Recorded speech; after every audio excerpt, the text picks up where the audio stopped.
অনন্ত আলোকলৈ সকলোকে স্বাগতম জনাইছোঁ। আজি এটি বিষয় লৈ অনন্ত আলোকত উপস্থিত হৈছোঁ।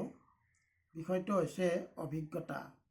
অভিজ্ঞতা মানুহৰ এনে এটি গুণ যাৰ সহায়ত সমাজখন সৃষ্টি হোৱা বুলি ক'ব পাৰি।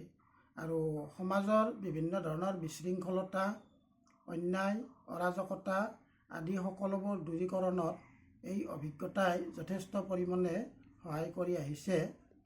সাধাৰণতে মানুহে জন্মতেই সকলো কথা শিকি নাহে, গতিকে কিছু ক্ষেত্ৰত এই অভিজ্ঞতাৰ প্ৰয়োজন হয় আৰু বিভিন্ন ধৰণৰ সমস্যাৰ দ্বাৰা মানুহে শিকিবলৈ ধৰে। তেনেকৈ এটা সময়ত মানুহ জ্ঞানেৰে পৰিপুষ্ট হয় আৰু তেনেকৈয়ে অভিজ্ঞতা সঞ্চিত হয়। এই অভিজ্ঞতাৰ বলত মানুহে সমাজখনত মানুহৰ লগত মিলিজুলি থাকিবলৈ সক্ষম হয়। বিভিন্ন ধৰণৰ অপায় অমংগল, অন্যায় অত্যাচাৰ দূৰীকৰণৰ ক্ষেত্ৰত অভিজ্ঞতাই মানুহক জ্ঞানী কৰি তোলে। আজিৰ ভিডিঅ'টি ইমানেই আৰু পৰৱৰ্তী ভিডিঅ'লৈ আহি আছোঁ অনন্ত আলোকলৈ। ধন্যবাদ।